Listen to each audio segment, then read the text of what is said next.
Welcome to the No Guilt Fangirls podcast, where liking what you like is never a bad thing.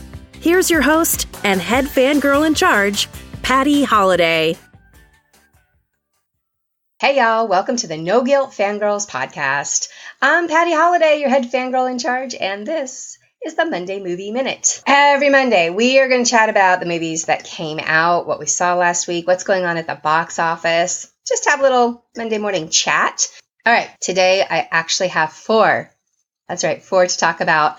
John Wick 3, Dark Phoenix, The Secret Life of Pets 2, and Godzilla King of the Monsters. Now, guys, if you know me, you know at least three of those four were probably not on my original agenda to go see. That is the truth.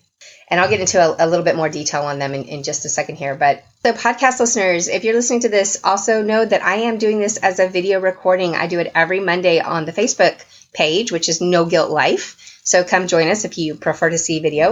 It's also going to be up on YouTube, so you can go there too, which is also the No Guilt Life channel, which I think is actually under my name, which is Patty Holiday. I want to recap. First, we're going to kick off with recapping what happened at the box office.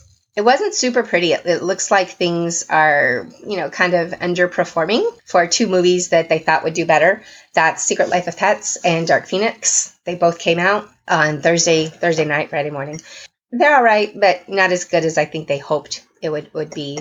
The rest of the box office follows for the weekend. It was Secret Life of Pets, Dark Phoenix, Aladdin, Godzilla, Rocketman, Ma, I think I'm going to go see this week. It's intriguing me that it's hanging in there. It's a rated R movie, and it's still showing up pretty high on the charts. So, I got to see what that's all about. Plus, I can be scared a little bit. That's fun sometimes. So I might go see Ma. John Wick, Chapter 3, Parabellum, Avengers Endgame is still on the charts. But guys, I am a sad panda today. I don't think we're going to make it unless there's a re-release. And by make it, you know what I mean. I wanted it to beat Avatar. I don't think it's going to happen.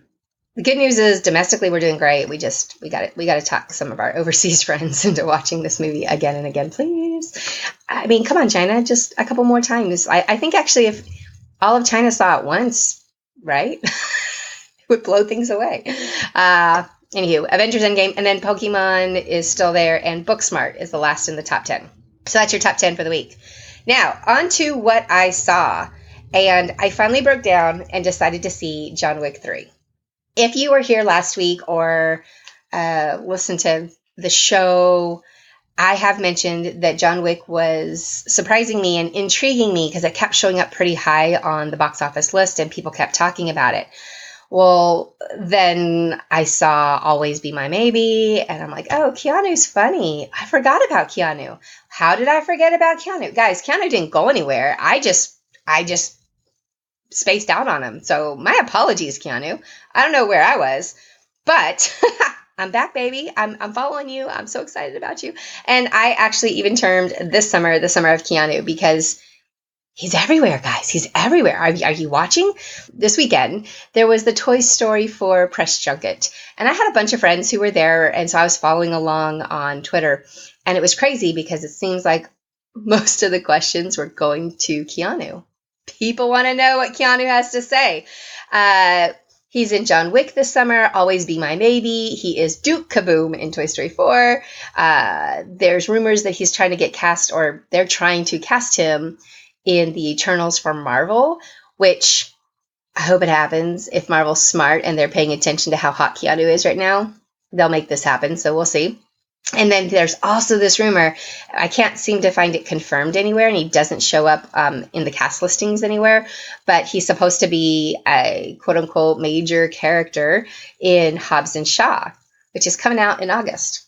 This could be a really big summer for Keanu Reeves. They also just announced yesterday that he is in the Cyberpunk 2077 video game. Hashtag all the Keanu, right? I don't know, maybe I need a whole episode about fangirling Keanu Reeves. At this point, I feel like I'm talking about him an awful lot to my friends and my family and my poor husband.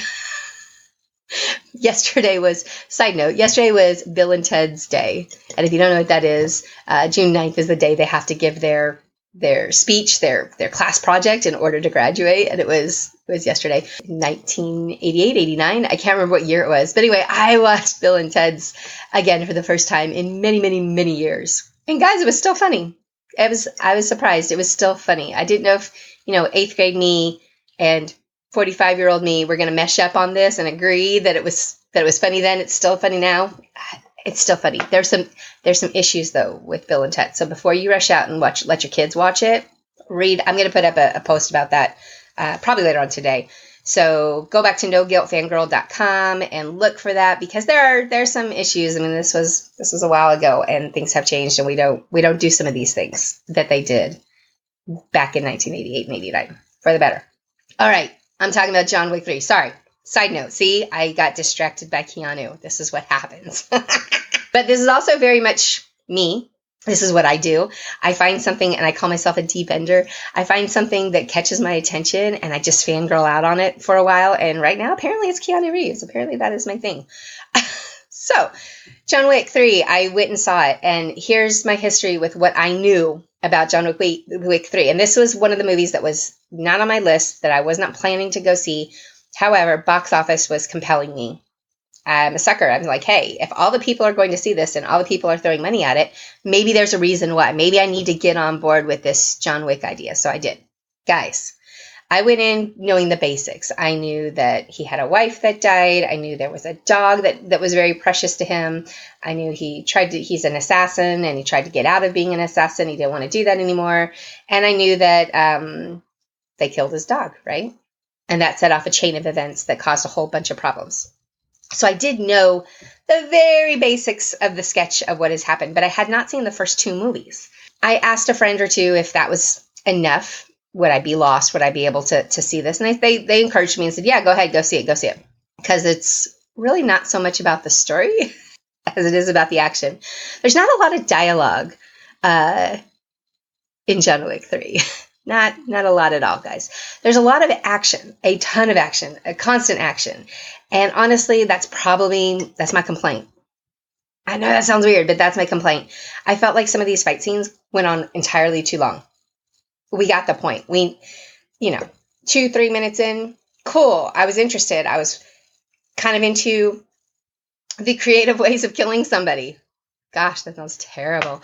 But I that's what you're there for. That's what John Wick is about, right? It's all about the creative ways of killing people. And for a couple of minutes, yeah, it held my attention. But when it went on for, I'm not kidding, probably 7, 8, 9, I don't even know. It felt like forever, guys. Felt like each fight scene went on forever. And that's my problem with John Wick. The story and what was happening in it was fine. I enjoyed that. If you want to know if you can understand this movie as somebody who doesn't really know anything about John Wick, I do have a post for that, and I will throw the link up for you guys to go check it out, because I do cover what it felt like to watch this as somebody who doesn't know John Wick. I see why the fans who are really invested in this franchise, why they like it and what they would like about John Wick 3. I get it. I get the money. I followed the money. I see the money. I understood the money.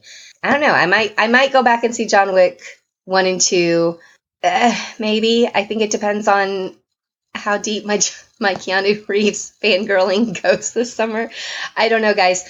I felt like you could understand the general gist of what was happening in this movie well enough that I don't need to sit through, another 4 hours of killing. But that could just be me. I don't know. After Keanu, we're going to move on. The other movie that I saw, and actually I'm just kind of going in order of how I saw them this week. So I saw John Wick first, and then I went into Dark Phoenix. And I went in with some concerns that were just based on social media and based on reading reviews and based on reactions from my friends who are big X-Men followers. Now, just like with John Wick, I don't follow the X-Men, guys. I love Marvel and I love the MCU, but I had always heard that the X-Men movies were terrible and they just weren't good, and all those complaints that if you are one of those X-Men people, you know them, you're sitting there going, they're terrible, they treated our guys bad. I get that. After watching this movie, I understand where you guys are coming from. So it's just not that is not a storyline. That is not a group that I have ever really gotten into. So I go into Dark Phoenix knowing the bare minimum about the X-Men. I knew who Professor Xavier was, and I knew what mutants were, and that they all had these powers, and basically they were trying to have them be used for good rather than, running rampant and killing people. So I knew the basics, and I went into this movie without hope. Honestly, I went in thinking this is going to be so terrible. I'm going to be so bored. This is going to be the biggest waste of a ticket. And I was glad that I had gone ahead and signed up for AMC, a lister, because all I could think of was how bad this movie was going to be. Guys, this is actually the movie I was most surprised by. I was most surprised by Dark Phoenix. Before you start saying she doesn't know what she's talking about, you're right, I don't. I mean, literally, I don't X-Men. And so I get that. Consider where I'm coming from. I am coming from the perspective of somebody who walked in and just wanted to be entertained and really didn't have anything, had nothing invested in this movie. And Dark Phoenix, from that perspective, is not a terrible movie. From fan perspective, I'm positive you guys hated it, and I can understand that. I can understand that.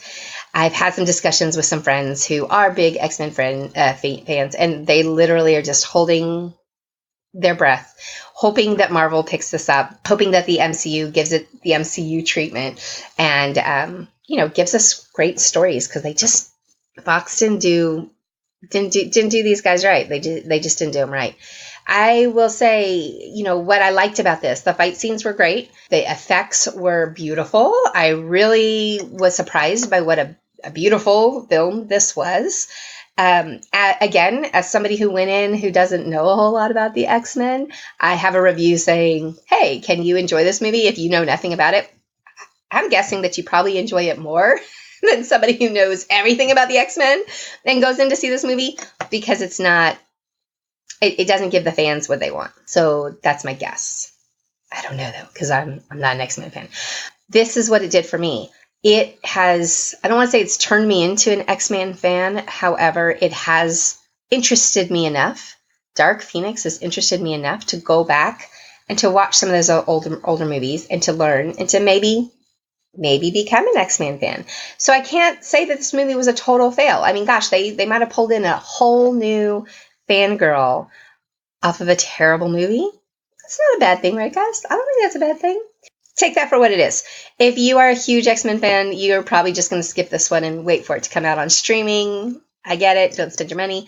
But, if you're looking for something to watch, guys, it's not as terrible as it's being made out to be. If you want to just be, somewhat entertained, right? And if you have questions about kids, if you think this is something that your children should see or want to see, I do have a full parent movie review on the blog that kind of talks about the big issues with it, which there's not that many for most kids, assuming that you're into fight scenes and comic book stories. If you're into that kind of stuff, this one, it could have been much worse. It's got a few moments that you need to know about in the blog review, and I'll link that for you guys later. All right, the next movie. After I saw Dark Phoenix, I went in and saw Secret Life of Pets 2. My youngest is all about this movie. She wants to see it really, really badly, but she has plans to see it with her Girl Scout troop. So I didn't want to take her to this movie before she saw it with her friends. However, I wanted to see it because everybody on my timeline were talking about it, and all the parents I know were asking questions about it. So I was like, all right, I will go see Secret Life of Pets and let you guys know what it's about. I didn't like it, guys. I didn't like it. But I didn't like it as an adult, okay? I definitely think kids will like it. I think your children will laugh their booties off in this movie. There are so many cute things that happen that are right up, 7, 8, 9, 10-year-old age range that they're going to like it. They're going to like it. That being said, I'm not telling you not to see this one. I'm just saying from an adult, it wasn't my favorite. And you guys know I love kid movies. I love, all the Disney movies. I love the Pixar movies. So it's not even that it's, adult versus kid movie. It just, I didn't like this one. I didn't like it. But what I did like, the parts that amused me were listening to Harrison Ford, who's doing his first voiceover work in a movie. It was great to hear Han Solo talking to me in this gruff dog voice. So I dug that. And Tiffany Haddish, she is all over the place, guys. Tiffany is everywhere. Just kind of like Keanu is, so is Tiffany. I really like her. I know she's a little crazy and a little cuckoo, but she makes me laugh. She makes me laugh. She's on The Last OG on TV right now. She's coming out in Angry Birds 2. There are some trailers that are out for The Kitchen, which comes out in August. And guys, I'm pretty hyped about that one too. If you haven't seen that trailer, go check it out. It looks pretty bad, eh? I'm into that one. And then, of course, you know Tiffany. She was in Girls Trip, which was 2017, I think. And it was like her big breakout movie. Anyway, she's hilarious. So I liked hearing those voices and those personalities come out. That did amuse me. But the movie itself is basically like, I don't know, three short stories that are kind of jammed together in some way. I feel like they wrote them all separately. And maybe they were planning on doing shorts. And then somebody said, hey, we should just make a movie. I don't know. I don't know how that happened, but that's what it kind of feels like. And one of the storylines in particular, and that's the one that I have the issues with for kids. A little bit more scary and a little bit more violent. Yes, cartoon violent, but not cartoon violent. I mean, there's this monkey who's throwing handfuls of knives at one point towards the bunny, and I don't know. It felt a little extreme. So if you have younger kids that you were thinking of taking, just know that there could be some moments where they want to crawl up in your lap, because there were some stressful moments even for me where I just kind of went, whoa, what's going on here? No language though. Like the language is very clean in this movie. So that's awesome. We need more of that, especially for movies that are marketed to kids. So good job on that one. All right. And then the last movie that I saw this weekend, I finally got talked into seeing Godzilla, King of the Monsters. Oh, Lordy, y'all. I can't with Godzilla. It's doing well at the box office. The end of the movie, after I just watched over 2 hours of nonsense from my point of view, and I was laughing out loud at moments that were not supposed to be funny. That's how Godzilla played to me. And I looked over at my husband and he was doing the same thing too. However, he was enjoying that aspect of it because he likes the Monsterverse. He likes these movies. So he would like lean over and he'd kind of explain, what was going on or whatever. But he was rolling his eyes a little bit too. I have to admit, it wasn't just me that thought this movie was a lot of ridiculousness. At the end of the movie where I'm like, oh my gosh, it's finally over, the entire theater was clapping. They were clapping and they were so excited about Godzilla. So maybe it was just me. I don't know. I don't know.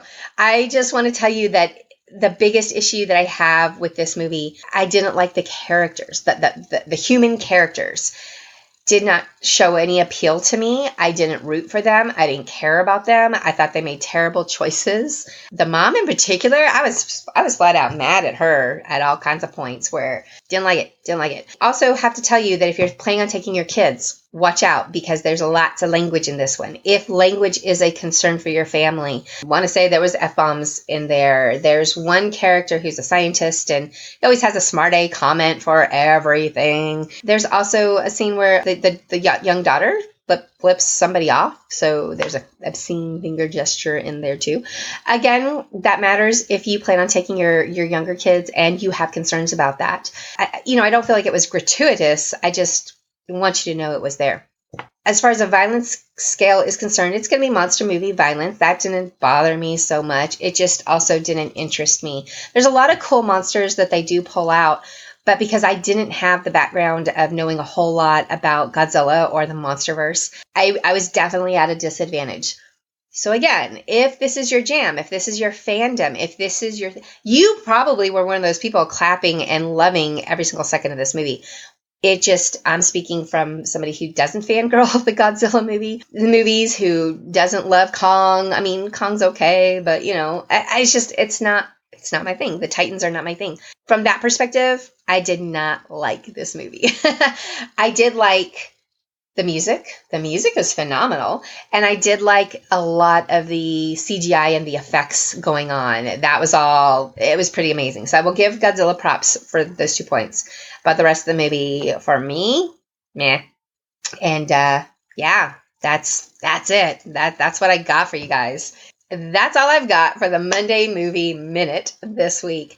Now, reminder, guys, new podcast episode coming on Friday. Actually, you know what? I think it's dropping on Thursday. I'm going to try to get it out Thursday.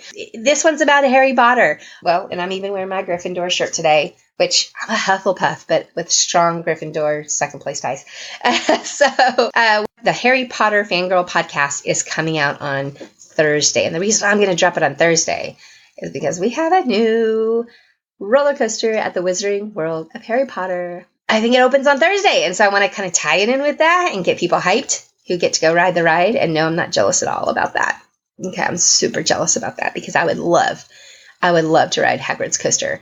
And I'm not a big coaster person, but give me a story and I'm all about that, y'all. All about that. All right, Harry Potter for Fangirl Friday/Thursday, because that's when it's going to come out. Don't forget to subscribe and throw those 5-star reviews up there. That really helps other fangirls find the show. And it's always, of course, appreciated by me. So I do appreciate that if you can throw those up, maybe throw up a little review or commentary. And also, if you have something that you'd like covered on a episode coming up, I am going to record all summer long and hope for the best. My family's going to be here, so it might get a little crazy, but we'll see what we can make happen. All right, guys. Thanks for fangirling with me on the No Guilt Fangirls podcast.